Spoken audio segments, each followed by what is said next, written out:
Jangan cepat-cepat. Akan lahir anak-anak hebat. Fase ketiga. Dan saya bersyukur gembala saudara-saudara khotbah tahun ini tentang purpose and destiny in our lives. Lihat ayat ini. Di ayat 5. Fase ketiga. Saudara, kita harus serius dalam hal ini. Ini setelah lahir. Aku telah kembali past perfect tense. Aku telah menetapkan. Inilah destiny dari setiap hidup manusia yang dikuduskan oleh Tuhan. Aku telah menetapkan, ini destiny-nya. Engkau menjadi, nah untuk Yeremia itu a prophet. Tapi setiap kita beda. Tapi kata aku telah menetapkan. Ini berlaku untuk semua anak-anak yang dikuduskan. Dengarkan. Mengapa ada anak-anak sejak kecil sudah kelihatan. Dableknya, jahatnya, rusaknya. Sejak kecil. Lalu gedenya jadi maling, jadi drug dealer, jadi perampok, jadi pemerkosa, jadi penjudi, jadi pemabok. Dengarkan. Kalau surga punya destiny untuk masing-masing anakmu nanti kalau engkau hidup benar. Ternyata setan pun punya destiny untuk anak-anak yang dia rusak. Dengarkan ini baik-baik. Maka tiap kali ada free sex, lalu setan akan menetapkan sesuatu dalam hidup bayi-bayi dalam kandungan itu. Karena kejadiannya rusak papa mamanya. Inilah yang memenuhi bumi sekarang. Maka itu our community jadi bobrok dan rusak seperti ini. Karena free sex. Lihat di Australia saja. Saudara jangan dianggap enteng. Buat saya tiap kali saya dengar kata ini. Dengar. Single mother. Setiap kali saya dengar kata itu. Langsung saya ketakutan. Berapa anaknya single mother itu? Kenapa? Saya bukan menjudge anak-anak itu. Mereka tidak salah. Orang tuanya yang salah. Begitu ada dengar kata single mother. Saya langsung tanya, berapa anaknya? Saya langsung bisa calculate. 2 anaknya. Umur berapa? Kalau mereka nggak ketemu papa yang baik. Kalau mereka sekarang umur 10. 20 tahun akan datang. Ini penjahat baru akan muncul. Maaf, saya bukan judge. Tapi saya memberitahu kepada saudara. Betapa ngeri dunia ini. Kalau perkawinan amburadul atau kacau balau. Bisa ngerti tentang kebenaran ini, saudara? Jangan anggap murah seks. Kuduskan seks itu. Maka itu saya, kalau kita kembali ke ayat 19 di 48 lagi. Kalau engkau benar, suami istri hidup takut akan Tuhan. Jangan punya anak 5. Lebih banyak, 15, 20. Luar biasa nanti. Loh kok Pak Gembala gak percaya begitu? Serius? 20 anak yang kau lahirkan itu anak-anak hebat semuanya. Katakan amin. Engkau punya 20 anak. Masing-masing anak dikuduskan dalam kandungan. Maka 20 anak punya destiny beda-beda.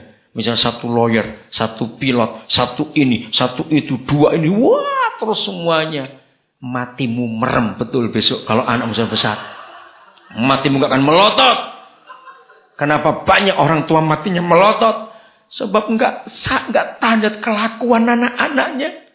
Ngerti kata ini? Tapi kalau engkau ingin mati tenang. Engkau takut akan Tuhan dari sekarang. Engkau akan punya anak-anak yang hebat. Betul, ini 3 fase ini saudara. Simpan baik-baik. Maka itu jadilah engkau papa mama yang takut akan Tuhan. Katakan amin.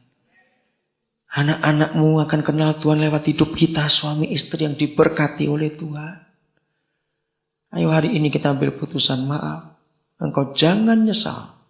Dalam arti itu menghancurkan diri. Kalau engkau sudah kena free sex, bertobatlah hari ini. Dan jangan kau ulangi lagi. Karena akan dilahirkan lewat dirimu.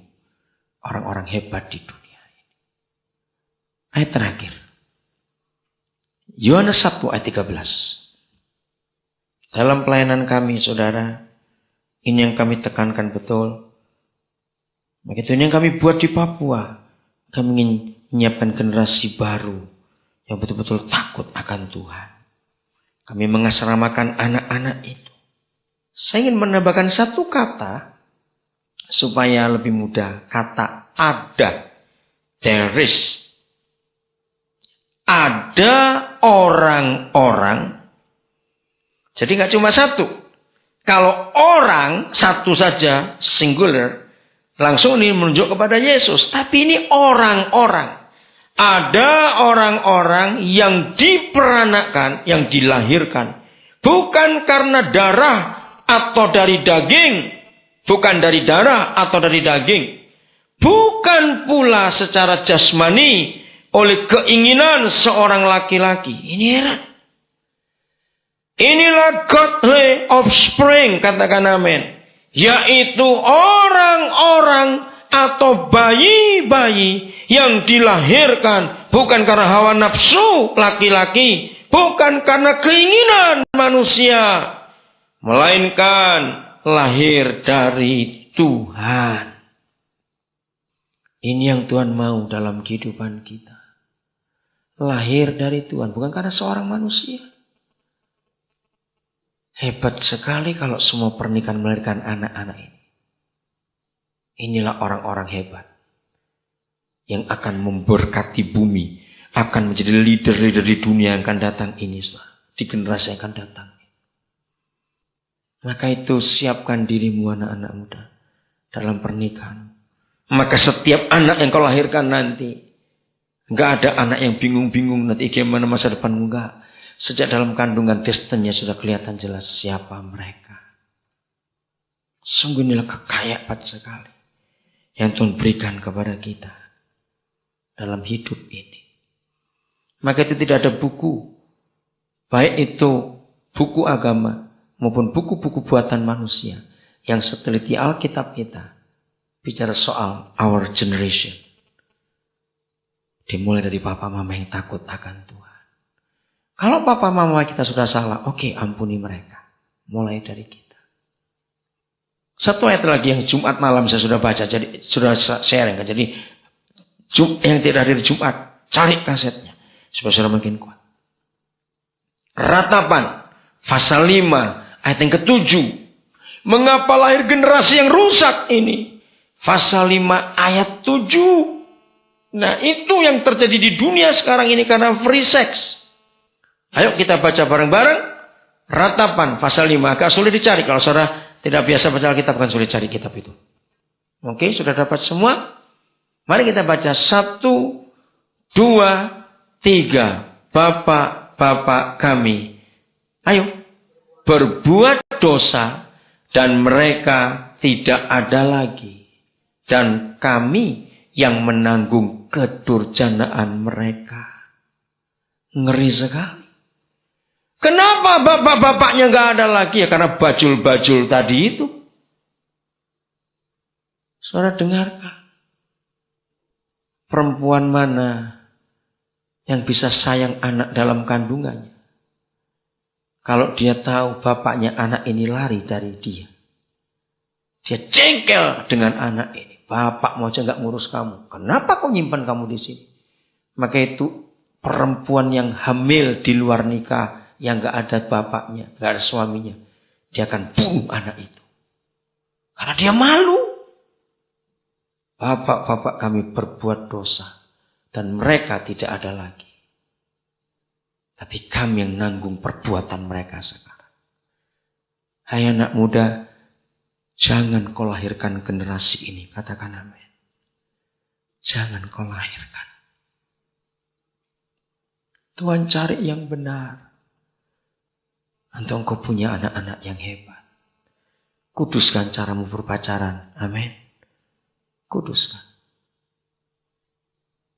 Kata kalimat-kalimat yang terakhir. Kalau saudara engkau ditinggal oleh pacarmu. Baik itu cowok maupun cewek. Pokoknya pacar. Awas engkau nangis dalam nama Yesus. Kalau engkau ditinggal oleh pacarmu selama engkau masih pacaran. Pestalah 7 hari 3 malam. Terserah mau goreng apa, mau cicak, mau ikan, terserahlah. Pokoknya pesta. Kenapa? Sungguh jangan nangis, kalau kau nangis goblok betul. Sebab kalau engkau ditinggal pacarmu, berarti Tuhan menyelamatkan dirimu. Betul? Kenapa? Dengarkan. Ayo milih mana? Ditinggal setelah jadi suami atau istri atau waktu masih pacaran? Iya, lebih baik waktu pacaran. Jadi waktu pacaran sudah kelihatan dia enggak setia. Ngapain ditangisin goblok? Amin. Ngapain ditangisi? Kamu nangisin orang gila untuk apa? Sudah tahu dia enggak setia, lu biarin. Tunggu yang dari Papa di surga untuk kamu masing-masing. Amin. Jadi yang ditinggal nangis awas. Dalam nama Yesus saya berkata. Kau akan melahirkan generasi yang luar biasa nanti. Amin.